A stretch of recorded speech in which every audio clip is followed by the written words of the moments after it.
Je vais évoquer des questions de politique spatiale, au ras du sol.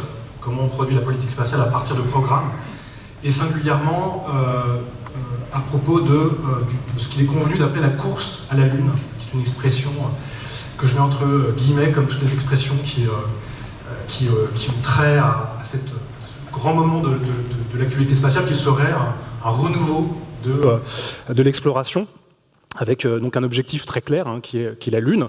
Je pense que vous avez eu l'occasion d'en parler et d'échanger sur ces questions-là à Fleurance. Moi, je vais l'envisager d'un point de vue très particulier, qui est un peu marginal, au sens où on ne l'entend pas forcément très souvent, mais c'est un point de vue de sociologie, et je pense que c'est un point de vue qui peut être utile pour la réflexion et la mise à distance de certaines évidences au sujet des activités spatiales. Donc ce que je vais faire, c'est parler de fusées, de programmes, d'objectifs spatiaux et de comment tout ça produit de la politique. Mais vraiment au sens dur de la politique, pas simplement, tout à l'heure on parlait des décideurs, du champ politique, de la gouvernance, c'était un peu lointain. Là on va mettre les mains dans le cambouis, on va vraiment aller dans la politique au sens presque politicien, même carrément politicien.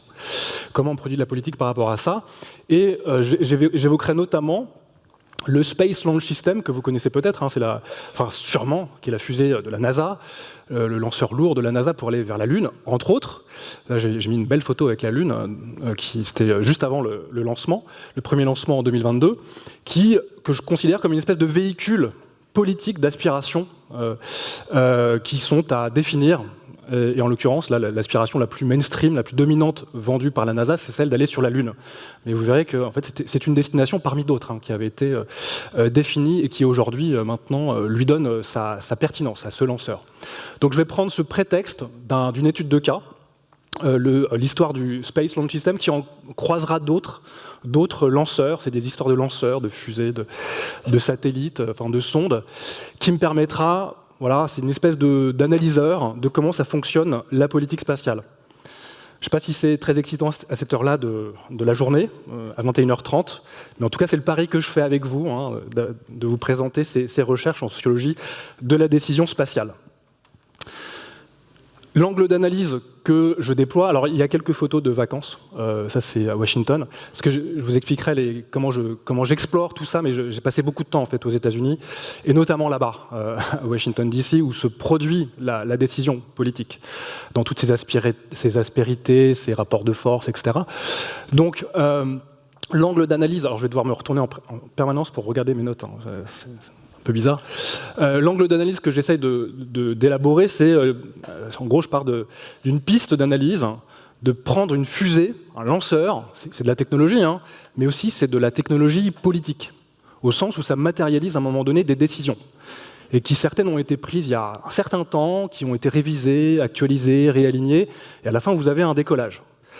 Et ça c'est une approche de sociologie politique des sciences et techniques, qui part du principe que la technologie, c'est intrinsèquement politique. Et on va voir avec ces lanceurs-là qu'il est beaucoup question de politique. Et parfois, c'est des no-go, on s'arrête.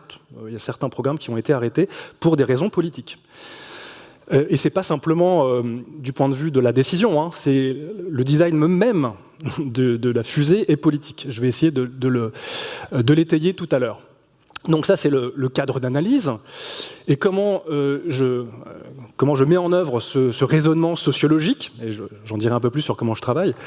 Eh bien, ce qui m'intéresse, moi, c'est d'analyser les rapports de force, les conflits, les luttes d'autorité, de territoire, entre tous les acteurs, les organisations qui constituent le champ de l'astronautique. Alors moi, on va surtout parler des États-Unis aujourd'hui. J'en suis navré, c'est mon terrain en fait. Mais on pourrait déplacer le curseur. Moi, avant, j'ai travaillé sur la politique spatiale européenne. C'est à peu près les mêmes enjeux, c'est les mêmes mécanismes. Donc moi, ce qui m'intéresse, ce sont les processus décisionnels. Qu'est-ce qui les motive? Qu'est-ce qui les détermine? Quels sont les acteurs? Pourquoi ils portent à tel ou tel moment une cause qui va dans ce sens-là, qui peuvent se dédire et emporter une cause l'année suivante et aller dans une autre direction. Ça arrive souvent en fait en politique spatiale. Donc ça, c'est des processus décisionnels qui sont parfois très erratiques, À tel point d'ailleurs que c'est compliqué de suivre l'actualité spatiale. Moi, je fais ça tous les jours. Et franchement, ça déboussole. C'est une constante spéculation sur les intentions, sur où on va, etc. Donc ça, c'est les processus décisionnels. En gros, c'est ce qui m'intéresse le plus. Et tout ça, en fait, est le produit de coalitions d'intérêts. Ça, c'est un mode d'analyse assez classique, en fait, en sociologie politique. Quand on étudie les causes publiques, les programmes, et pas simplement dans le spatial, évidemment, c'est le sujet de ce soir, mais là, on a des coalitions qui se structurent, qui s'organisent, qui se mobilisent sur des intérêts qui sont portés par une variété d'acteurs. Je vais les explorer tout à l'heure. Et tout ça révèle donc des luttes. Sans merci, quoi. Je vais évoquer le champ politique états-unien fédéral que j'ai découvert là-bas, qui est, voilà, les affrontements sont terribles, et tout ça est à son siège au Capitole, enfin, dans la Chambre des représentants ou au Sénat, et ça produit à la fin des décisions. Et là, il y a peut-être une distinction à faire qui est importante, que moi, je n'avais pas trop compris au départ. En fait, c'est dans le flux de la pratique. Et c'est aussi des catégories d'acteurs, finalement. C'est la distinction entre space politics et space policy, quoi. En français, on dirait pareil, politique spatiale, en gros. Mais la space politics, en gros, c'est l'art de la décision et de la confrontation autour des questions spatiales. Et c'est généralement le jeu des politiciens, des élus, qui, vous le verrez, ont des intérêts en jeu, la plupart, quand ils se prononcent sur ces questions.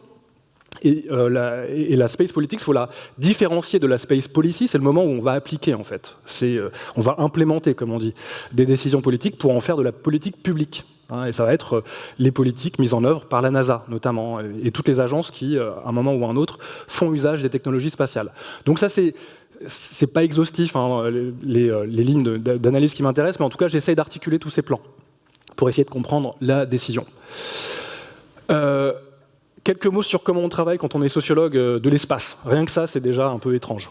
J'en ai bien conscience et je dois constamment justifier mon existence du point de vue scientifique. Donc, comment ça bosse un sociologue de l'espace sur le spatial? Bon, déjà, on n'est pas beaucoup. C'est vraiment une expertise de niche, de super niche. Alors, les méthodes, elles sont très simples. Par exemple, aux États-Unis, moi, j'ai passé beaucoup de temps à Washington, mais aussi dans tous les États où on produit de la politique spatiale, où on fait du spatial. Donc Californie, Texas, Floride, Maryland, Colorado, voilà, les grands États du spatial américain.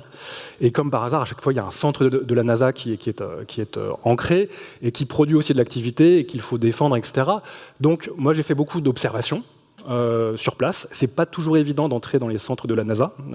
Étant chercheur au CNRS, je suis astreint à plein de règles d'observation très contrôlées. En gros, on ne voit rien. Parce que étant CNRS, donc je travaille pour le gouvernement français, donc le gouvernement français égale potentiellement reconnaissance ouverte, et puis transfert vers la France, de choses que j'aurais observées. Ils n'ont pas complètement tort, puisque je travaille aussi avec le CNES. D'ailleurs, souvent, ils changent le E et le R de CNES, CNRS, quand ils m'accueillent. Donc ça, c'est de l'observation. C'est aussi beaucoup d'entretiens, des entretiens biographiques, des entretiens de trajectoire avec des acteurs de la politique spatiale. Alors ça peut être des politiciens. Quand j'arrive à les rencontrer, c'est pas évident, vous pouvez imaginer. C'est à Washington beaucoup de lobbyistes. Et c'est une activité tout à fait régulée, contrôlée, qui essaye de peser sur la décision. Et c'est très organisé. Vous avez des think tanks, souvent liés au champ universitaire. Il y a des jeux de revolving doors, on passe de l'un à l'autre. Ça, c'est des gens que je vais voir, qui portent les intérêts, en fait. Je parlais des intérêts tout à l'heure, et les intérêts de l'industrie, notamment. Boeing, enfin tous les grands qui produisent ces technologies. Donc c'est des entretiens. Et c'est aussi par moment, évidemment, des archives, quoi. Donc à un moment donné, il faut aller dans les archives de la NASA, donc ça je l'ai pas mal fait. Et tout ça produit des données, alors ça va dans tous les sens. Ça pose d'ailleurs des questions de comment on s'y prend. Parce que si vous avez l'intention de faire une monographie sur une fusée, son histoire, etc., vous allez être vite dépassé par l'avalanche de données. Mais à un moment donné, il faut quand même tenir une analyse, une ligne d'enquête. Et donc moi, cette ligne d'enquête, c'est celle que j'ai résumée tout à l'heure, quoi, qui est très limitée. Ça aurait pu être une analyse très interne de la technologie, comment ça fonctionne, etc. Plutôt de la sociologie de l'ingénierie. Moi, c'est plutôt la sociologie politique qui m'intéresse ici. Le cadre théorique, je peux en faire des caisses, mais l'idée, c'est de théoriser sur l'idée d'un champ de l'astronautique. C'est le travail de toute ma vie, en fait. J'ai encore 25 ans devant moi pour essayer de consolider cette approche. Si je devais citer un sociologue qui m'a beaucoup inspiré pour théoriser l'idée d'un champ de l'astronautique, c'est Pierre Bourdieu. Et je suis par ailleurs rattaché au laboratoire qui a été fondé par Bourdieu. Et là, l'idée, c'est d'analyser un champ d'activité relativement différencié, avec son autonomie relative, en lien avec d'autres champs, dans lequel se joue, par exemple, l'autorité de définir où on va. Et singulièrement, dans le champ de l'astronautique, ça compte. Donc, j'en dis pas beaucoup plus, mais je pourrais éventuellement répondre après sur des éléments de caractérisation plus précis. Mais en tout cas, derrière, il y a une théorisation, quoi. Là aussi, j'en fais des caisses, hein, mais en sociologie, on théorise aussi. Et la dernière méthode d'analyse, qui peut paraître un peu, un peu étonnante, mais en fait pas du tout, qui produit des données aussi, je fais de la sociologie embarquée. Alors j'ai mis une image pour l'illustrer, c'était juste pour la blague, hein, en 0G. Mais embarqué, ça veut dire, il y a des moments, je prends position aussi sur les objets. Parce que j'interviens beaucoup dans les médias, parce qu'on est tellement peu nombreux à commenter la politique spatiale que quand vous êtes ferré, vous terminez tout le temps sur les plateaux, parce qu'il y a toujours quelque chose à commenter. Hein. Il y a toujours un décollage de SpaceX ou machin. Donc ça, je le fais beaucoup. Et les journalistes, souvent, vous disent « Mais alors vous, en tant que sociologue, vous en pensez quoi ?» Des fois, je dis quelque chose de méchant sur Elon Musk.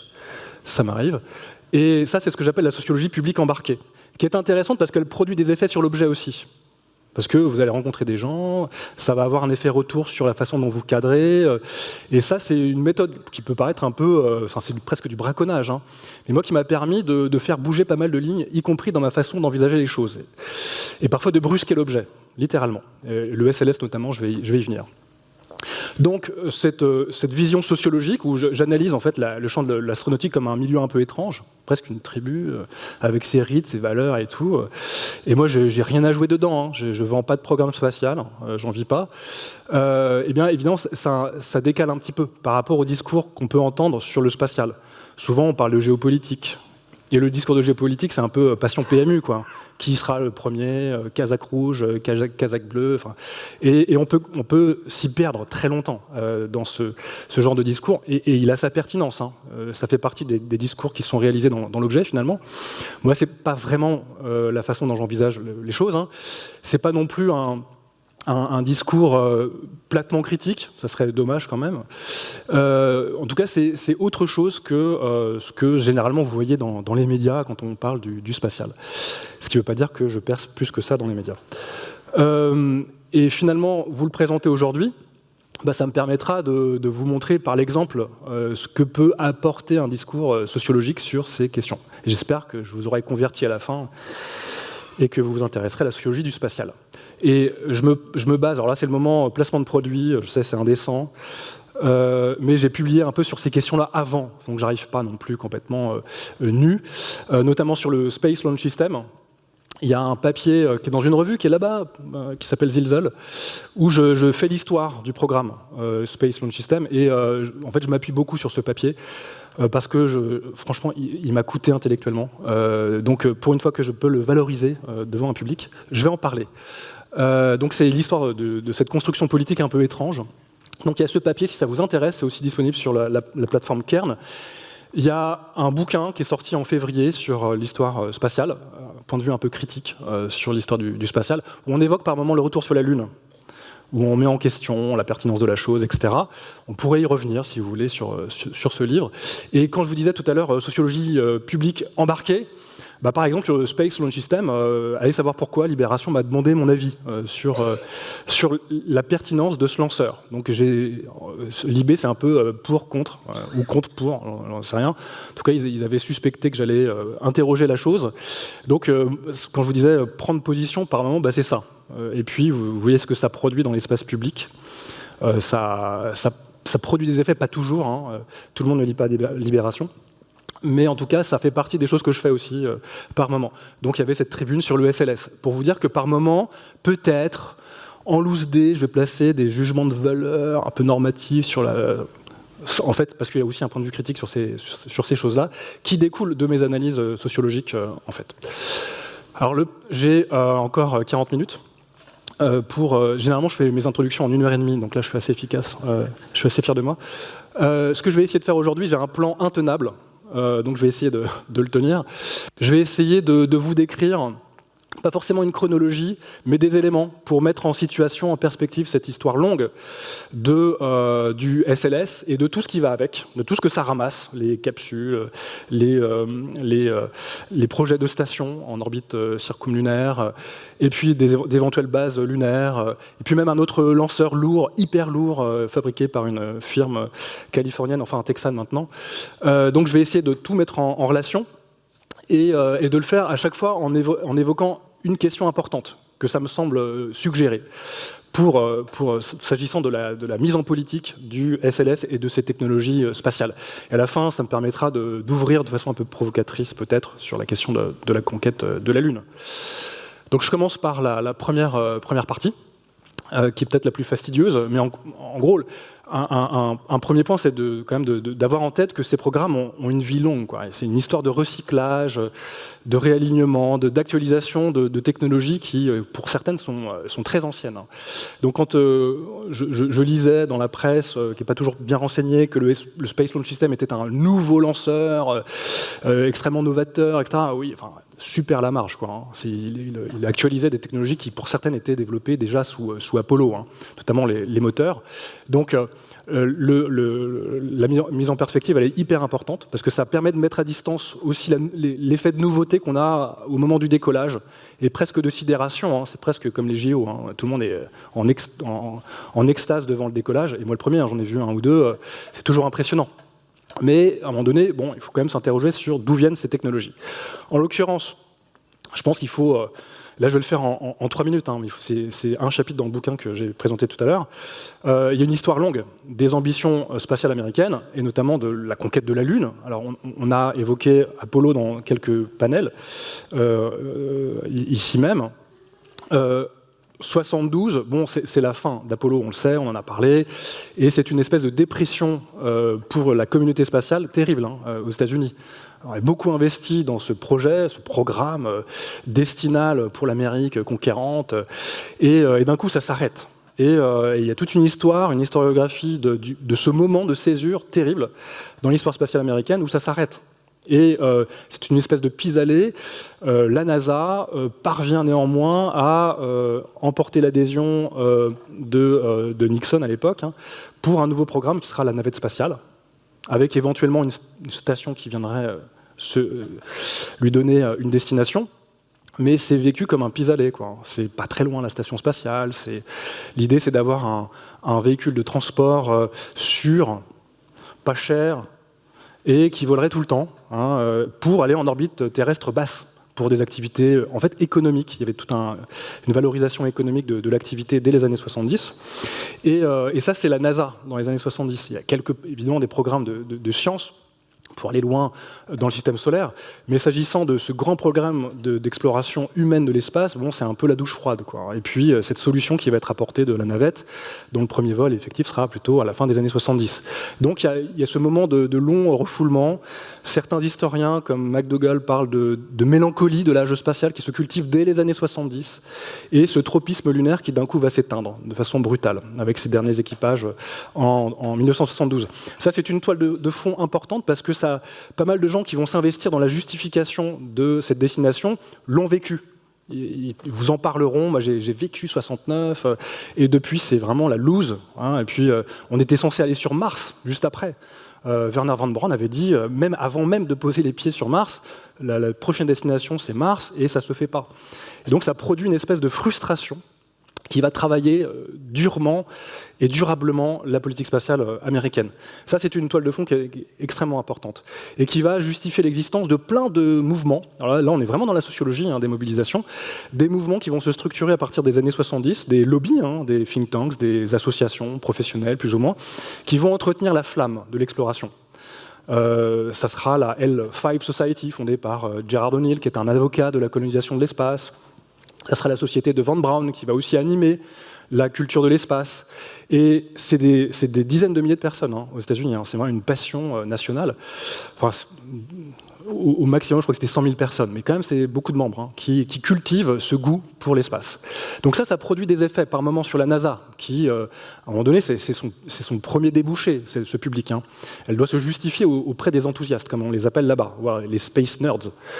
Et tout ça produit dans le temps long un enthousiasme, une mobilisation continue des esprits sur place. Ça aurait pu dépérir, finalement, il y a quand même cette base de fond qui existe. Un point important aussi, et ça permettra de relativiser certains discours qu'on peut entendre aujourd'hui sur Artemis, dont je vais parler, le programme spatial, enfin le programme porté par la NASA, c'est l'idée qu'il y aurait un moment de privatisation avec des acteurs qui prendraient le lead, y compris face à la NASA. En fait, ça naît aussi avec ce mouvement-là, dans les années 70-80. Ça, c'est quelque chose qui est assez bien connu aussi, et qui a été largement commenté, y compris par les acteurs qui étaient très présents dans les années 80 pour codifier ce genre d'idéologie. La libre entreprise dans l'espace, l'idée que c'est les privés maintenant qui doivent prendre la main, ça naît dans les années 70-80. Et ça va devenir force de politique publique, de space policy, avec Reagan. Quand il arrive au pouvoir, il a un programme de réaffirmation de l'ambition spatiale américaine. Y compris au niveau militaire. Enfin, il met beaucoup d'argent dans le spatial, Reagan. Il en fait aussi un attribut de puissance pour les États-Unis face à l'URSS, qui reste quand même l'adversaire terrible. Et donc il y a cette montée en puissance d'une idéologie néolibérale de l'espace, qui aura des effets bien plus tard dans la structuration des contrats. J'y reviendrai tout à l'heure. Mais ça, c'est un point que je voulais dire dès maintenant.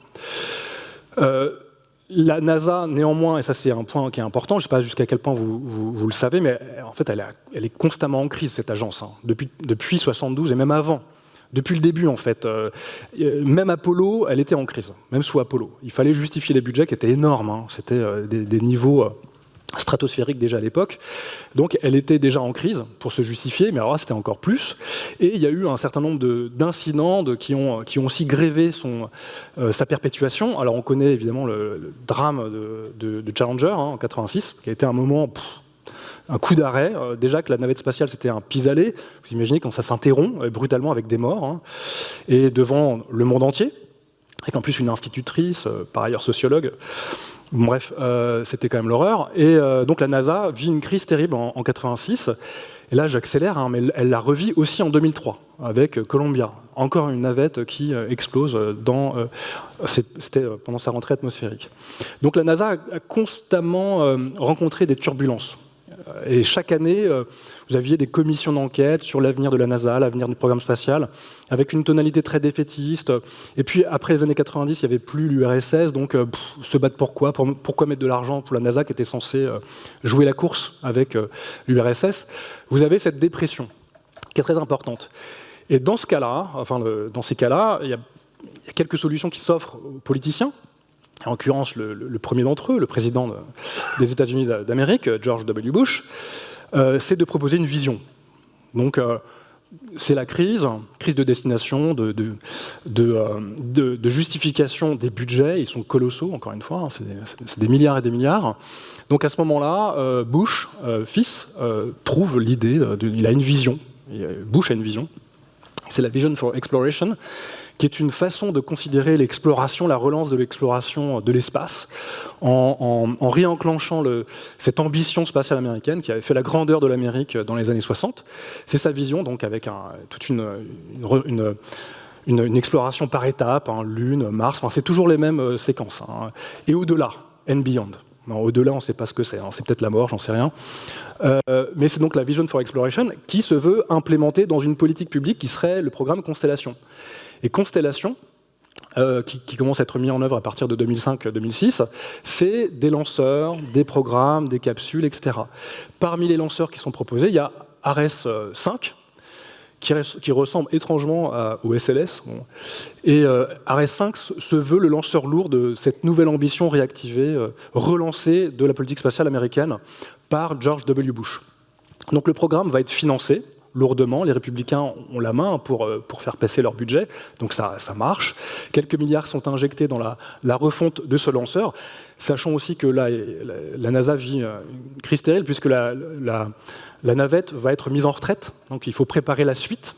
Donc au même moment, vous avez le lanceur lourd et cette piste qui va avoir des effets domino plus tard du point de vue de la politique spatiale, c'est l'idée de travailler avec des privés, des jeunes entreprises pour privatiser la desserte future de la station spatiale, puisque avec la navette qui part en retraite vers 2009-2010 à l'époque, ça sera plutôt en 2011, il n'y aura plus d'accès direct des Américains à la Station spatiale internationale. Donc au même moment où vous avez programmation de ces lanceurs, il y a l'idée de faire travailler l'industrie pour proposer des lanceurs légers, pas chers, etc. Et il y avait toute une rhétorique du low cost. Parmi les boîtes qui ont répondu, il y a une petite entreprise qui s'appelle toujours SpaceX, qui n'était pas grand-chose à l'époque, hein, une petite start-up financée par un jeune millionnaire de la Silicon Valley, et d'autres entreprises qui, pour la plupart, ont périclité, hein, que vous connaissez peut-être pas forcément. Comment elle s'appelle d'ailleurs, j'ai même oublié. Bref, Orbital, elle existe encore, elle a été mangée par Northrop Grumman. C'était Kistler Aerospace, à laquelle je pensais, qui était une entreprise qui promettait beaucoup à l'époque. Et tout le monde misait sur Kistler, hein, pas sur SpaceX, qui était un peu le maverick, l'outsider de la politique spatiale américaine. Donc vous avez ces solutions qui visent à relancer le programme spatial dans les années 2003, 4, 5. Hélas, et c'est là où ça devient intéressant, enfin hélas, j'en sais rien, c'est ça la politique spatiale, et c'est là où ça devient intéressant, c'est qu'il y a alternance, avec l'élection de Obama. Et Obama, c'est pas du tout son truc, constellation. Il a émis des doutes pendant la campagne, ça coûte très cher, est-ce qu'on en a vraiment besoin, et lui lance une commission d'enquête après son élection pour un nouveau programme, potentiellement, qui pourrait naître des ruines de constellations qu'il voulait interrompre. Donc c'est la fameuse commission qui a été présidée par Norman Augustine, qui est un établi du champ politique, de la politique spatiale américaine, qui a bossé dans l'industrie, qui a été directeur de Lockheed Martin, qui a été prof, qui a été consultant de tous les présidents américains, qui est une autorité. Hein, quand il le nomme, c'est son avis compte, et toute la commission qui va se réunir va finalement parvenir au diagnostic que franchement ce programme va nulle part, il coûte trop cher, il a déjà coûté 6 ou 7 milliards de dollars en 2008, en l'espace de 3 ans, pour pas grand-chose. Il y a eu très peu d'essais et on ne voit pas encore la technologie. Donc ça c'est un nouveau traumatisme à la NASA, un programme qui s'interrompt après des milliards qui sont... Ils ne sont pas volatilisés, hein. Il y a eu des essais, etc. Mais grosso modo, il n'est pas sorti de lanceur lourd tel qu'il était prévu par George W. Bush. Obama, lui, il propose une approche qu'il qualifie de souple, flexible, avec d'autres destinations, aller vers un astéroïde avec des astronautes. Ça n'aura pas été fait. Il le prévoyait, je ne sais plus, à l'horizon 2025 de mémoire. Et l'objectif martien. Et quand vous vendez l'objectif martien, sans passer par la case lunaire, c'est 20 ans, quoi. Vous êtes tranquille, vous ne serez plus là. Hein.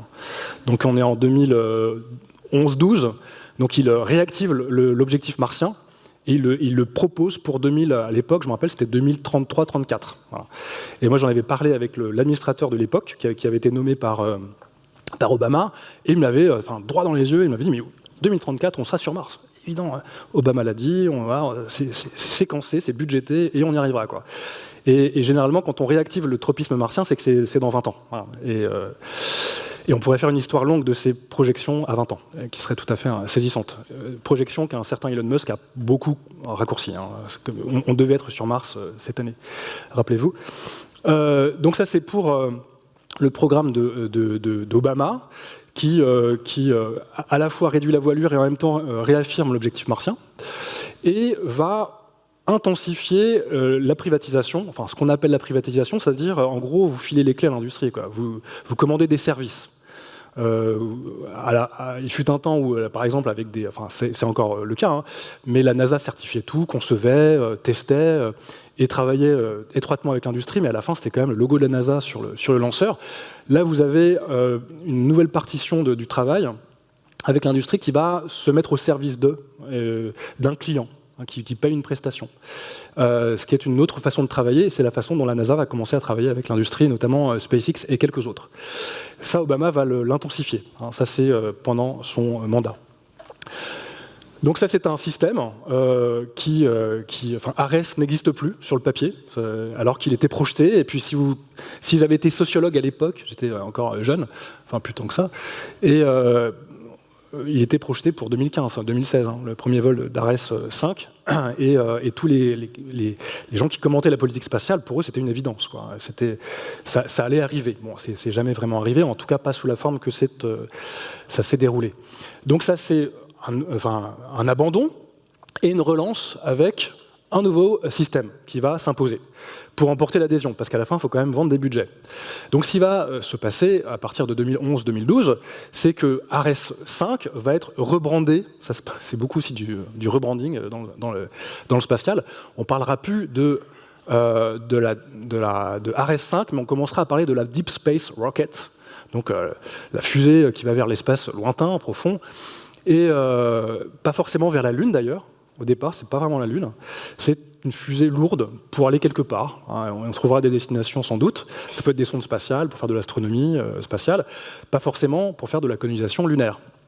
Ce système-là, et c'est là où c'est tentaculaire et ça pose des questions de où on s'arrête en fait, c'est que ce lanceur, eh bien, il a une capsule tout en haut, c'est Orion, qui a été conçu avant en fait, qu'on va repluguer à ce nouveau système. Enfin, c'est des histoires de système, c'est le maître mot dans cette industrie, qui va éventuellement se connecter à une station. On commence à parler de la station en orbite lunaire, et tout ça va commencer à construire un nouvel écosystème avec donc ce nouveau lanceur, Deep Space Rocket, qui va être rebrandé en Space Launch System. Voilà.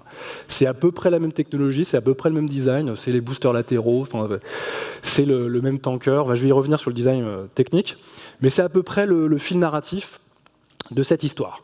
Et derrière ces développements, c'est beaucoup d'argent, vous pouvez l'imaginer. Pour chaque segment, chaque sous-segment, chaque sous-système, vous avez des entreprises, etc., qui vont valoriser leur activité, qui vont répondre à des appels d'offres, qui vont porter leurs intérêts auprès des décideurs, etc., quoi. Donc tout ça va encapsuler de la décision un nouveau lanceur, porté cette fois par Barack Obama, qui a aussi des ambitions spatiales, parce qu'un président américain, quoi qu'il arrive, doit avoir des ambitions spatiales. Ça fait partie du mandat. Si vous n'avancez pas en matière spatiale, vous avez un peu raté votre mandat. J'en viens à un autre président qui montre la Lune. Donc on en vient à l'évolution de ce programme, qui est saisissante, quand vous faites la chronique sur le temps long de cette histoire.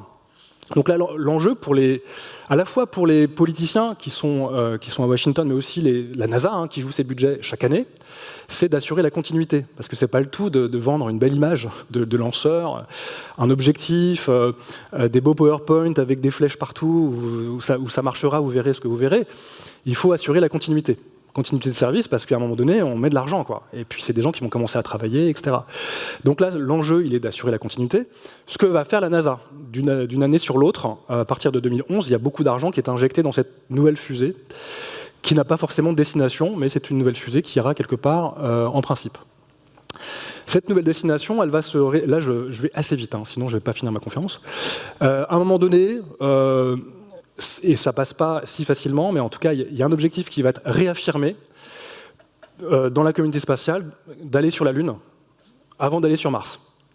C'est une des stratégies possibles. C'est pas tout, certains pensent que c'est une hérésie, qu'il faut aller directement vers Mars, parce que la Lune, on a déjà fait. Et quand bien même on pourrait se réentraîner en allant sur la Lune, ce serait un gâchis de ressources terrible.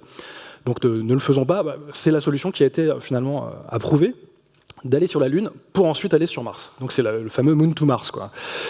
Ça, c'est la décision qui a été préparée en amont, largement, par des influenceurs, des gens qui préparent la politique spatiale. Je pourrais citer un nom publiquement, parce que je l'ai vu au travail, en fait. J'ai fait des séjours de recherche en sociologie embarquée. C'était l'Institut de politique spatiale à Washington. En 2015, j'y ai passé 2 mois et je voyais travailler Scott Pace. Je ne sais pas si vous connaissez ce nom. Scott Pace est une éminence grise très importante dans le spatial américain, qui était professeur à George Washington University, qui avant était le conseiller de Mitt Romney, il pensait que si Romney avait gagné en 2012, il passerait, etc. Et il produirait de la politique spatiale au sens politicien, mais en fait, ça n'a pas marché, donc il revient dans le champ universitaire. Mais qu'est-ce qu'il y fait dans le champ universitaire? Il produit de la politique spatiale. Et il influe sur le cadrage au Parti républicain. Et au Parti républicain, lui, il fait partie des gens qui portent l'objectif lunaire. Et quand Trump l'emporte, eh ben, vous pouvez toujours voir les photos, il est derrière. Hein. Scott Pace, quand il signe tous les Space Acts de Trump, il a préparé les décisions en amont. Ça, c'est très important. C'est pas Trump qui, une nuit d'insomnie, a réactivé le tropisme lunaire. Hein. C'est pas du tout comme ça que ça s'est passé. Ça a été préparé, et pas par n'importe qui, par des gens qui sont là depuis très longtemps et qui s'activent en coulisses pour produire la décision et l'accompagner une fois qu'elle a été prise. Donc là, on assiste à quelque chose d'assez étonnant. Hein. C'est le moment lunaire du mandat Trump, avec un Donald Trump qui s'avance sur la scène spatiale, ce qui était assez inattendu. Hein. Il y avait presque une attente fébrile dans l'industrie. Alors, quand est-ce qu'il va le faire ? Nous, on a des budgets à défendre et tout, et il ne s'avançait pas trop. Et finalement, c'était Mike Pence qui faisait le boulot. Hein. C'est plutôt le vice-président qui fait la politique spatiale aux États-Unis. Mais à un moment donné, il s'engage dans l'aventure, et il le fait en 2018, en vue de 2019. Parce qu'en 2019, vous savez bien qu'on a fêté les 50 ans d'Apollo. Il ne pouvait pas rater le coche, quoi. Hors de question, parce que là, on pouvait réactiver quelque chose de très fort, le Make America Great Again, bien sûr, qui était le slogan aussi de Reagan. Hein. Et là, il va réactiver cet objectif lunaire et le faire dans ce moment très important hein, des 50 ans d'Apollo, qui est une séquence très patriotique où on ressuscite cette grande flamme de l'exploration humaine de la Lune, et puis ce moment où l'Amérique a été devant, quoi. Elle l'est toujours, hein, mais en tout cas dans le spatial. Et Trump se saisit de cet objectif. Alors, il le fait à sa façon qui est un peu étonnante. Enfin, je ne sais pas si vous aviez suivi à l'époque, mais donc c'est publicisé, il y a des articles de presse, on le voit dans le bureau ovale, il signe, il y a Collins et Aldrin qui sont présents, c'est quand même, ils sont là, quoi, l'équipage d'Apollo, enfin Armstrong n'est plus là, mais en tout cas, ils sont là autour de lui, et il signe, puis voilà, il est fier, rappelez-vous cette séquence. La semaine suivante, sur Twitter, ce qui était convenu d'appeler Twitter, il tweet, mais pourquoi on ne va pas sur Mars ? Pourquoi on ne va pas sur Mars ? On a déjà été sur la Lune quand même. C'est quoi l'intérêt ? C'était la semaine suivante. Hein, quand même. Ça en dit long sur. Je parlais de continuité. En termes de continuité politique, de la décision, il y a eu plein d'articles de presse de spécialistes de politique spatiale sur mais qu'est-ce qu'il a dit ? C'est-à-dire que quand il a signé, en fait, il n'y pensait pas du tout. Est-ce qu'il a compris ce qu'il signait ? Enfin, bref. N'empêche qu'à un moment donné, une signature, ça fait foi, celle du président, et ça engage une décision. Peu importe si Trump n'était pas complètement en raccord avec la décision, sa propre décision, ce qui est un peu inquiétant, mais tout ça va mettre en branle la politique spatiale américaine et réaffirmer cette America First que lui portait, incarnait en toute autorité. Je mets juste des images pour incarner aussi ce moment 2019. Ça, c'est des photos homemade. Juste parce que je l'ai vécu ces 50 ans là-bas aux États-Unis, et c'était quand même une certaine ambiance, quoi. Donc, Trump surfe quand même sur une vague astroculturelle très forte. Je parle d'astroculture, c'est-à-dire la façon de construire l'appétence culturelle pour l'espace. Et aux États-Unis, franchement, chaque 21 juillet, c'est la fête, quoi. C'est Apollo 11. Et moi, j'avais eu la chance de l'observer à bord de l'USS Hornet, qui avait récupéré l'équipage d'Apollo 11. Donc tout était objet de fétiche, quoi. Par exemple, l'espèce de caravane dans laquelle ils ont été stockés en quarantaine. Donc on pouvait la visiter, toucher les endroits qui ont été touchés par Armstrong. Donc il y a un des types qui a récupéré la capsule a témoigné. Il est là en photo, en conférence. Donc c'est un moment de symbolisation d'une appétence culturelle extrêmement. C'est au premier degré. C'est assez fascinant à voir. Et ça se passe donc chaque année. Alors, pour les 50 ans, c'était important. Et les États-Unis, vous avez plein de lieux de mémoire, de cette mémoire spatiale qui sont hyper construits, souvent financés par la NASA, largement, qui a un budget vraiment pour le public outreach, comme on l'appelle là-bas. Et ça, c'était aussi dans le porte-avions. Ça, c'est Houston, c'est le fameux salle de contrôle Houston. C'est un site historique, ils appellent un site historique, quoi. Vous y allez, vous consommez un moment Apollo, quoi, hyper important. C'est aussi, et ça, j'y viens, c'est des des incarnations de la grandeur de l'Amérique, quoi. Il est encore là d'ailleurs, Buzz Aldrin, que j'avais vu en conférence en 2019 à Washington, et quand Buzz arrive sur scène, enfin, tout le monde se lève, c'est important et tout, et même si parfois il dit des trucs un peu étranges, n'allons pas sur la Lune, enfin, ça avait un peu gêné tout le monde. Mais tout ça magnifie aussi cette importance du spatial aux États-Unis. Enfin, on a du mal à imaginer. Enfin, ayant été éduqué à l'espace en France, bon, c'est un peu lointain, on a des spationautes, mais bon, on ne peut pas dire que ce soit la même fougue pour le spatial. En tout cas, ça va polariser une attention. Et là, les planètes s'alignent, si je puis dire, pour le retour sur la Lune, qui va être brandé sous l'étiquette, sous le label, sous la marque Artemis. C'est Trump, quoi. Avec cette idée qu'on va y retourner en 2024. Voilà. C'était en 2019, 2024. Pourquoi 2024 ? Parce que c'est la fin du second mandat de Donald Trump. Bon, c'est pas arrivé, ça sera pour 2028, pour son second mandat. Bon, non, c'était une prophétie de malheur qui n'a pas vocation à se réaliser. Mais en tout cas, tout ça, à un moment donné, va cristalliser la décision et justifier le financement de ce lanceur dont je vais parler, le Space Launch System.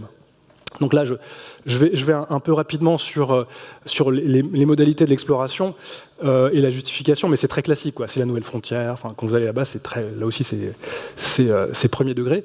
Et aussi ce nouvel adversaire, la Chine, qui inquiète, etc. Il ne faut surtout pas perdre le lead. Et ça fait partie des arguments aussi pour justifier le programme. J'en viens maintenant à la politique. J'en ai fait un petit peu quand même, parce que c'est là où on produit vraiment la décision. Donc là, il faut vendre le SLS, Artemis, tous ces programmes qui vont coûter très cher. Les évaluations basses, c'est 50, 60, 70 milliards de dollars. Puis après, il faut assurer la continuité, toujours. Si vous avez posé une base là-bas, si vous l'avez organisée, il va falloir payer dans le temps long, si l'enjeu est d'occuper durablement la Lune. Donc tout ça va être l'objet de joutes, de luttes d'autorité, d'intérêt, entre des sceptiques, des gens qui veulent pas vraiment, à Washington. Et ça s'organise au Congrès, notamment. Et c'est là où on voit donc la space politics dont je parlais tout à l'heure, avec des politiciens, des personnels politiques qui vont, à un moment donné, prendre position sur ces questions. Alors, je ne sais pas si vous savez comment fonctionne le système américain, mais bon, le Congrès a un poids monumental dans la décision, et chaque année, il y a beaucoup de décisions qui sont objets de discussions infinies, notamment au niveau budgétaire, et notamment la préparation du budget. Les représentants et les sénateurs donc, font leurs propositions, amendent, etc. Le budget qui est proposé par la Maison-Blanche, et c'est interminable. Et quand il y a blocage, il y a shutdown, tout s'arrête. Donc il y a vraiment c'est extrêmement tendu, et tout le temps. Et moi, j'ai vécu 2 shutdowns sur place. Enfin, la NASA, c'est fermé. Donc quand c'est fermé, c'est fermé. Le gouvernement, c'est impressionnant. À part les métiers dits essentiels. Mais sur place, clairement, il y a un enjeu qui est surdimensionné à Washington de ces questions politiques s'agissant des budgets. Ces institutions, donc principalement, elles se focalisent sur les questions spatiales dans des endroits précis, c'est les comités. Donc il y a un comité espace au Sénat principalement et aussi à la Chambre des représentants. Donc moi j'avais été faire des observations de ce qu'il se dit là-bas dans ces comités. Toujours intéressant de voir quels sont les députés, les représentants qui sont présents. Et le simple fait de voir leur district, leur circonscription de référence, vous avez compris qu'ils ont plutôt un intérêt à défendre le spatial. Par exemple, moi, la première fois que j'ai assisté à une audience de la NASA au Congrès, c'était en 2015 et c'était le comité Sciences, Espace, Technologie, Sciences, Technologie, Espace de la Chambre des représentants était présidé par un certain Lamar Smith, que vous connaissez peut-être pas forcément, qui est républicain, qui était basé à Houston. Et lui, il avait un poids assez monumental dans la décision. Clairement, il donnait des avis qui étaient très écoutés dans la presse spécialisée politique washingtonienne. Et il avait quelques singularités qui aujourd'hui sont peut-être politiquement moins défendable, il était climato-sceptique. Ça m'avait surpris d'ailleurs, quand on entrait dans la salle au Congrès, il y avait l'édito de Lamar Smith qui disait, ça m'avait vraiment marqué, 7 faits contre le changement climatique. Et ça, vous entrez dans le comité sciences, technologie, espace de la Chambre des représentants. Bon, c'était l'ambiance, quoi. C'est le Texas, quoi. Et donc là, on avait des représentants texans, des gens qui venaient de la Floride, des gens qui venaient de Californie, du Colorado, enfin tous les États où il y a du spatial. Évidemment, derrière chaque représentant, il y a des représentés. C'est l'industrie, c'est les emplois qu'il s'agit de défendre. Et donc c'est dans ces arènes-là que vous voyez fonctionner ces relais, ces portages d'intérêt d'un point de vue politique, où on va influer sur le cadrage budgétaire pour, à un moment donné, servir son électorat, qui va vous faire payer si vous n'avez pas été pertinent à la prochaine élection. Donc là, c'est le genre d'arène dans lesquelles tout ça se structure, et se produit la Space Policy, parce qu'à la fin, c'est débat sur est-ce qu'on doit aller sur Mars, etc. Et j'avais assisté à c'est toujours un peu étonnant, des audiences où vous avez quelqu'un de la NASA, quelqu'un de l'industrie, et puis un universitaire. Voilà. Et ils seront trois, ils seront auditionnés, ils vont dire quelque chose d'intéressant. Et en face, il y aura des questions. Parfois, il y a des questions assez étonnantes qui disent beaucoup du rapport au spatial des représentants. Par exemple, j'avais assisté à un débat assez étonnant sur la définition de la vie pour une audience sur l'exobiologie. Et quand le représentant texan parlait de signification de la vie, je pense que lui, il avait un truc en tête, mais bref, il était clairement réactionnaire. Et ça, c'est pour les débats. Et donc, à la fin, ça produit de la Space Policy, c'est-à-dire, à la fin, vous avez des budgets qui sont votés. Space Launch System, cette année, on met 2 milliards. Là, on va mettre, l'année prochaine, on met 2,5 milliards. Et on propose 2,5 milliards. Le Sénat veut 2,3 milliards. Bon, bref, c'est des batailles presque de vendeurs de tapis à la fin, quoi, pour quelques millions. Et c'est l'objet d'une chronique infinie. Donc tout ça produit de la politique. Et la NASA est sur le grill en permanence. Elle doit défendre tous ses budgets. Mais quand on dit NASA, là aussi, il faut s'entendre. C'est une organisation gigantesque. Ce sont des centres qui luttent les uns avec les autres, contre les autres parfois, pour justifier leur propre budget. Avec des lobbies au sein même de la NASA. Par exemple, il y a le lobby très installé de l'exploration humaine de l'espace, plutôt basé à Houston, mais aussi Floride, etc., qui ne sera pas forcément le même qu'à Ames en Californie, qui fait plutôt de la science, ou au Goddard qui fait de l'observation de la Terre, de l'astrophysique. Ce ne sera pas forcément les mêmes intérêts en jeu qu'au Marshall Center en Alabama, où eux, ils font des fusées, quoi qu'il arrive, depuis Van Braun. Et là, vous avez donc des centres sous chapeau NASA. Mais même la NASA, vous voyez, c'est une entité très plurielle. Il faut regarder de près. Et quand vous voyez dans la presse, la NASA porte cette politique, en fait, c'est déjà l'objet d'arbitrages internes qui sont terribles, avec des luttes d'intérêts au sein même de l'agence qui trouvent leur relais parfois dans le champ politique. Et pourquoi ça c'est important de le comprendre quand on a une décision spatiale? Parce qu'en fait la décision elle est territorialisée d'une certaine façon. Je vous disais, il y a des représentants, en fait ils représentent leur district, et ça dans l'histoire de la NASA ça a été pensé pour que l'agence nouvellement créée en 1958 par Eisenhower puisse durer. Il fallait l'ancrer dans tout le maximum d'États possibles pour qu'elle ait une représentation finalement au Congrès. C'est pour ça qu'on va en mettre un petit peu au Texas. On va choisir Houston, où il n'y avait pas grand-chose. Il y aura Cap Canaveral, qui était une base de l'US Air Force qu'on va reconvertir pour faire du lancement sous Apollo. Il y aura la Californie, le Colorado, le Maryland. Enfin, tout le monde est à peu près servi.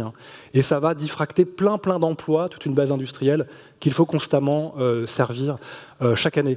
Et si un centre se trouve lésé dans un arbitrage budgétaire, vous êtes sûr qu'il va y avoir des tribunes dans la presse spécialisées, c'est la fin du programme spatial, comment ça? Et c'est des luttes pas possibles qui se trouvent finalement territorialisées par cet ancrage durable de la NASA dans les États où il y a du spatial aux États-Unis. Donc ça, c'est pour l'idée de l'action territorialisée, avec une agence fragmentée, et je ne sais pas jusqu'à quel point vous le saviez, mais en fait, c'est vraiment une agence assez hétérogène, quoi. C'est moche de le dire comme ça, mais ça fonctionne comme ça.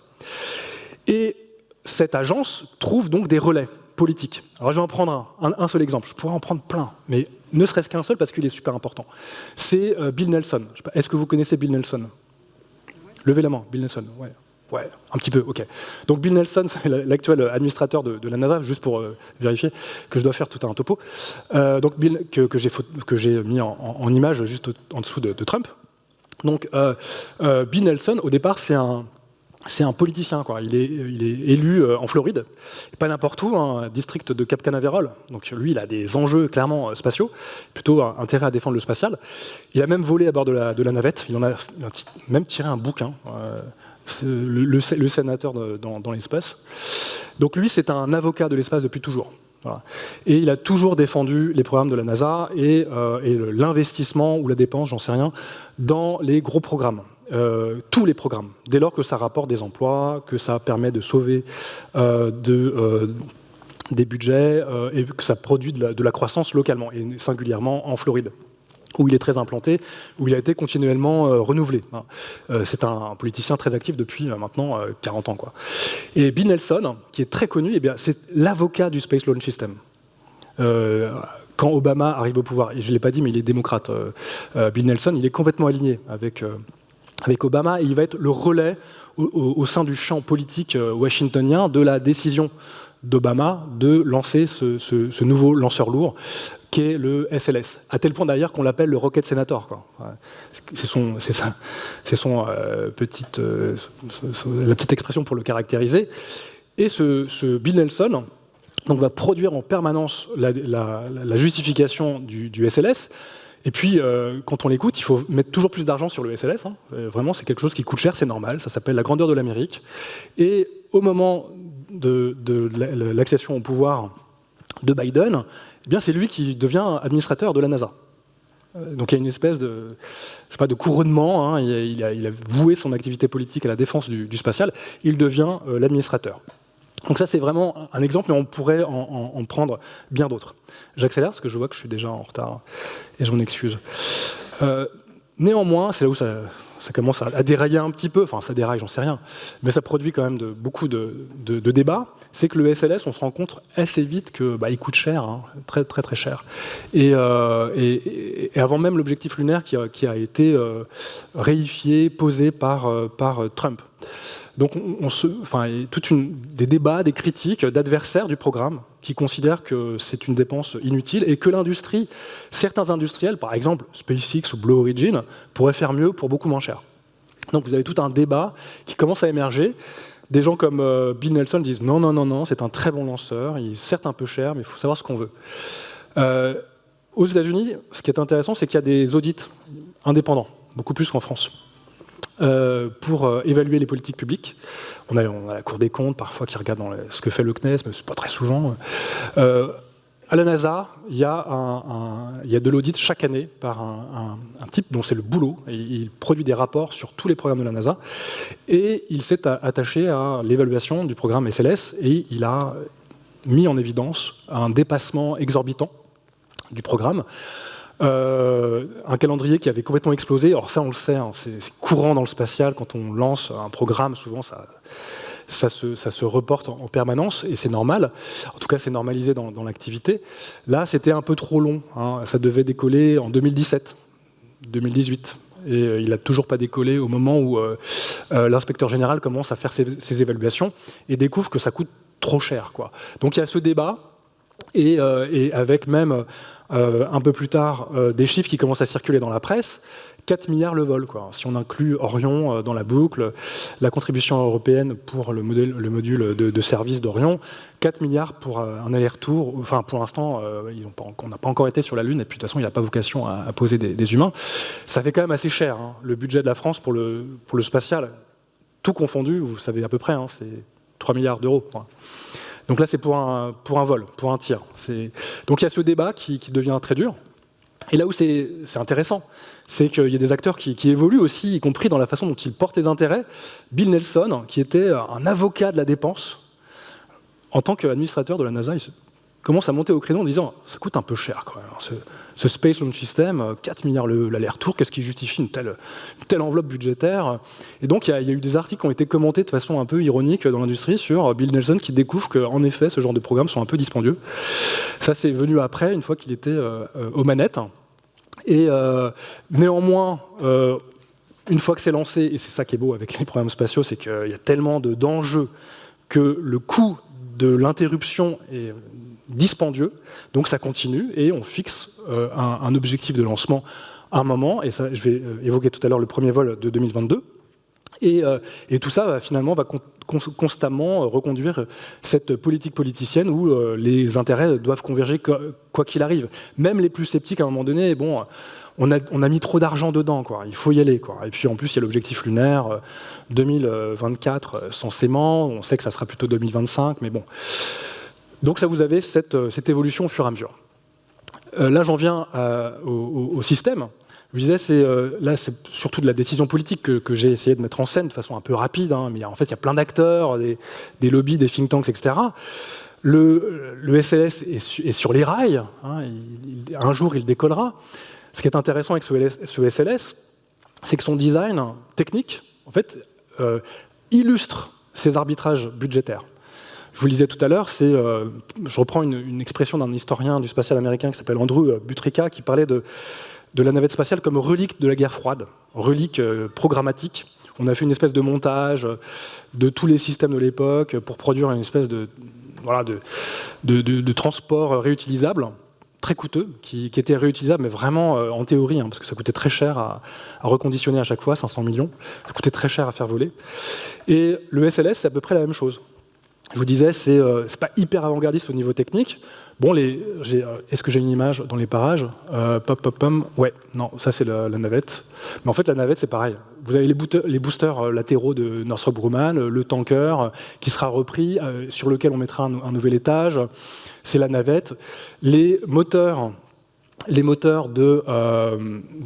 SLS, ce sont des moteurs de la navette. Pour le Artemis 1, c'est des moteurs qui avaient déjà volé, quoi, qui étaient réutilisables, mais qui sont maintenant détruits, ce qui est quand même assez ironique. Et donc vous avez un système qui est un recyclage de technologies anciennes, déjà éprouvées, avec notamment les moteurs de Saturn V, la fusée d'Apollo. Enfin, et là, vous avez ce gros machin qui, à un moment donné, va se déplacer sur le pas de tir et qui coûte 4 milliards le vol. Quand même, et ça va incarner tout ça. Je pourrais entrer dans les détails du point de vue technique, mais c'est ça l'idée. Ça concrétise cet alliage qui est à la fois politique, technologique, de design, où on va prendre des décisions, puis on aboutit à cette solution-là, qui n'est peut-être pas complètement satisfaisante, parce qu'en plus, c'est pas un lanceur qui est réutilisable, c'est des boosters à poudre, potentiellement, c'est quand même assez dangereux. Une fois que c'est allumé, ça s'éteint plus, bref. Donc il y a quelques arbitrages qui ont été faits, en tout cas, qui à un moment donné, aboutissent à un premier vol. Alors, je ne sais pas si vous aviez assisté au premier vol. Hein. Il y avait une espèce d'excitation, ça a été reporté. Je connais quelques journalistes d'un très bon magazine qui, à chaque fois, faisaient le déplacement. Puis, non, finalement, non. Ils ont fait quelques allers-retours. Et donc, c'était frustrant pour pas mal de gens. Et ça produisait une espèce d'impatience dans la communauté des gens que ça intéresse. Mais finalement, il a décollé, c'était en 2022, en novembre, avec un vol nominal, comme on dit. Hein. Il s'agissait déjà de tester le lanceur et puis de placer en orbite circumlunaire Orion, qui est revenu, etc. Vous avez sans doute vu les vues qui sont assez magnifiques, hein, de la Lune, vues de très loin, etc. Donc ça a marché. Mais c'est un bout de l'histoire à venir ou en devenir de ce Space Launch System, puisqu'il a vocation à équiper, véhiculer le retour sur la Lune. Et l'architecture de ce programme est tout à fait originale, puisqu'elle va inclure d'autres lanceurs qui vont à un moment donné se greffer au SLS. On aurait pu se dire, c'est le système qui va vers la Lune et qui sera l'essentiel pour y allunir, mais en fait non, puisqu'il va falloir composer avec d'autres lanceurs qui sont en cours de développement en parallèle, mais qui sont développés par d'autres acteurs qui n'ont pas forcément les mêmes intérêts. Et là, c'est l'histoire du Starship, sur lequel j'aurais pu faire une autre conférence, sur lequel j'ai écrit par ailleurs, que j'ai même vu à distance, hein, c'était à Boca Chica en 2020. C'était pas encore la Starbase d'aujourd'hui. Et là, vous avez un autre lanceur qui, à un moment donné, va... puisque ça a été validé par le Congrès et la NASA, qui va poser des humains sur la Lune, un jour peut-être. Aujourd'hui, c'est plutôt 2026. On verra si ça marche. Il y a un lancement de test encore dans pas très longtemps. Et ce lanceur doit, à un moment donné, se pluguer avec la capsule Orion, hein, qui sera libérée par le 5 minutes, j'y suis large. Pas du tout en fait. Hein. Et Et donc ils vont se plugger l'un et l'autre avec, je ne sais pas si vous avez vu le scénario, mais en fait il y a des astronautes qui vont sortir de l'écoutille du vaisseau Orion, qui vont rentrer dans le Starship en configuration lunaire et qui va lui atterrir sur la surface de la Lune. Et donc vous avez une histoire de lanceur qui va en rencontrer une autre, et l'autre lanceur a toute une histoire politique très particulière aussi, qui est celle de SpaceX, etc., qui est un autre mode de développement sur lequel je ne peux pas me poser, hélas. Mais là, vous avez des systèmes qui vont se retrouver. Ou pas, j'en sais rien. Et c'est là où c'est intéressant de commenter l'actualité spatiale, parce que dans le papier dont j'ai fait la promotion tout à l'heure, j'évoque des dates qui sont déjà plus tenues. Donc il y a des moments où on se dit, non, j'attends avant de publier. On pourrait attendre longtemps avant de publier. Et néanmoins, vous avez quand même des calendriers. Alors ce calendrier n'a plus aucun sens, mais à l'époque où j'ai écrit mon papier, il était proposé par la NASA. Vous avez toutes les missions, au fur et à mesure, Artemis, qui vont se mettre en synchronie pour produire cette occupation durable de la surface lunaire, rendue possible par le Space Launch System en lien avec le Starship, avec lequel il va se connecter via Orion. Et tout ça va produire cet objectif lunaire qui avait été porté par Trump et qui est reconduit par Biden. La question, c'est est-ce que le futur ou la future président ou présidente reconduiront cette décision? Je pense que le coût là est trop élevé pour l'interrompre. Une fois que c'est lancé, c'est très compliqué. C'est un peu comme les fusées à poudre, en fait. On n'a pas intérêt à ce que ça explose. Donc vous avez cet assemblage qui, aujourd'hui, va produire cette solution qui est Artemis. Donc là, est-ce que j'ai le temps de dire ça? Non, oh là là, je suis vraiment trop ambitieux. Donc, de quoi le SLS, cette fusée dont je vous ai parlé, monstre de politique, d'ailleurs, monstre, c'était l'expression qu'utilisait Bill Nelson pour la vendre. Je crois que c'est hyper vendeur de parler d'une fusée comme d'un monstre. Et donc là, on a une fusée qui aujourd'hui est, dans l'histoire du spatial, c'est une fusée qui compte, quoi. Avant le Starship de SpaceX, c'était la fusée la plus puissante, quoi, devant la N1 soviétique en termes de puissance. Donc on a une grosse fusée, et tout ça est la concrétion de toutes ces décisions que j'ai trop rapidement évoquées. Ce qui est intéressant, c'est que est-ce que c'est le moyen ou la fin, quoi? Parce que quand on regarde les programmes spatiaux, qu'est-ce qui est le moyen qui est la fin? Quand vous écoutez l'industrie, la fusée, finalement, c'est la fin, quoi. Et peu importe la destination, l'enjeu étant de fabriquer une fusée. Et ce qui, pour une partie de la communauté, est un moyen, devient une fin en soi et vient se ritualiser dans des décisions qui ont intérêt à être éternisées pour l'industrie qui va vivre de cette manne qui est le budget de la NASA. Donc là, on a des moyens, une fusée, ça sert à aller quelque part, en fait ça devient une fin. Il faut la financer parce qu'il faut la financer. Vous avez ce genre d'argumentaire qui existe. On a à peu près pareil en Europe, sur certains lanceurs, dont je tairai le nom. Là aussi, il y a toute une vision aussi du budget spatial. C'est aussi une entité politique, finalement, un budget spatial. Moi, je posais naïvement la question quand j'ai commencé à faire de la sociologie de la politique du spatial, quand je demandais, mais alors, là, ce lancement, c'est 120 millions. Mais comment ça s'évalue? 120 millions. Vous savez, c'est un peu au doigt mouillé, c'est sur des comptes tables. C'est souvent un peu comme ça dans le spatial. Et finalement, le budget est un objet politique en soi. Et quelque chose qu'on doit défendre aussi en soi. Et ça, c'est une idée de James Webb. Pas le Space Telescope, mais l'administrateur, qui était administrateur de la NASA dans les années 60. Et James Webb disait, en fait, il faut défendre le programme spatial et son budget, parce qu'il faut défendre le programme spatial et son budget. Voilà. C'est une question de grandeur de l'Amérique, quoi. Ce n'est pas négociable. Et ce budget qui pourrait être un moyen en vue de mettre en œuvre une politique pour rencontrer des objectifs devient une fin en soi. Et c'est beaucoup le cas quand on va à Washington. Vous avez des discussions sur c'est un budget en soi, quoi. Il faut défendre les budgets de la NASA parce que c'est intrinsèquement bon pour l'Amérique. Donc là, vous avez un régime de croyance un peu autoréférentiel où il faut des lanceurs parce qu'il faut des lanceurs, il faut des budgets parce que c'est important, et tout ça, c'est beaucoup d'arbitraire politique, d'idéologie, de paris sur un avenir complètement indéterminé. Parfois, ça s'interrompt, etc. Et la NASA, parfois, ça arrive, des programmes hyper importants ont été coupés en cramant, comme on dit là-bas, des milliards de dollars pour rien. Ça arrive. Alors, parfois, on peut recycler des programmes, mais aussi, il y a un cimetière de décisions qui n'ont pas été suivies d'effets et qui ont brûlé de l'argent. Donc ça produit un régime de croyance dans la communauté qu'il faut défendre le spatial pour défendre le spatial. Et tout ça est un moteur très puissant de la décision. Encore une fois, c'est pas défendable pour un président américain de dire je vais baisser les budgets de la NASA, quoi. Peu importe, ils doivent augmenter chaque année. La courbe, elle est comme ça. C'est 27 milliards cette année. Donc je conclus, et je suis désolé, j'ai dépassé le temps imparti.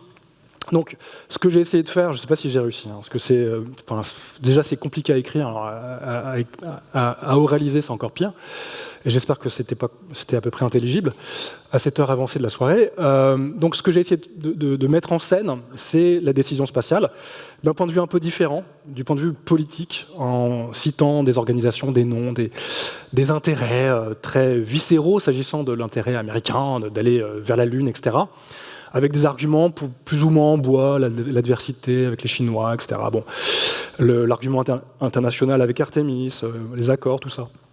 Bref, tout ça, c'est une histoire de véhicules spatiaux qui permettent de faire de la politique, et pour pas mal de politiciens, de s'autoriser comme influents dans le jeu politique américain. Ils ont d'autres dossiers, en fait, ces représentants ou ces sénateurs, ils ne parlent pas que du spatial. Tout ça, donc, ça intègre une vision de l'exploration spatiale qui est incarnée dans cette technologie. Ce qui est intéressant, c'est que en fait, c'est un retour du même aussi, quoi. J'évoquais la Lune et ce tropisme lunaire. Ce qui est intéressant avec cette décision d'aller sur la Lune à nouveau, quand on dit retour sur la Lune, en fait, c'est que pour les États-Unis, pas pour la Chine, etc. Enfin, il y a quelque chose de très intéressant du point de vue des névroses culturelles et idéologiques américaines. C'est l'idée de la répétition, quoi. On va répéter quelque chose. On va faire comme sous Apollo 11 et le programme Apollo, parce que c'était un moment hyper important de cette histoire, ça génère du patriotisme. Et puis pour les politiciens américains, à nouveau, c'est important de se projeter dans cette histoire longue de la grandeur de l'Amérique. Trump l'a fait, et avant lui, Obama, enfin, le prochain ou la prochaine le fera de même. Et alors moi, j'ai cette citation qui me hante de Marx, qui commente Hegel sur la répétition de l'histoire et la dimension presque de la farce, un peu ironique, de le refaire une nouvelle fois. Et là, j'ouvre une porte ouverte, c'est purement spéculatif, mais que va-t-il se passer après le nouveau pas sur la Lune ? Il va y avoir un nouvel équipage, ils vont replanter un drapeau sur le pôle Sud, etc. Est-ce que ce sera suivi d'un déploiement durable de bases, d'activités, de dômes, enfin des rovers, machin, même des petites jeeps Tesla, on verra. Moi, dans la tribune que j'avais publiée dans l'IB, moi j'avais dit l'avenir est ouvert, ça se trouve tout va s'écrouler. Premier qui atterrira, après c'est terminé. Moi ce que je voulais juste simplement présenter aujourd'hui, c'est la variabilité de ces technologies à la décision politique et par moment à des indéterminations de ce type-là, et on verra si on y va. Je laisse ouvert ce scénario. Et je vous remercie pour votre attention.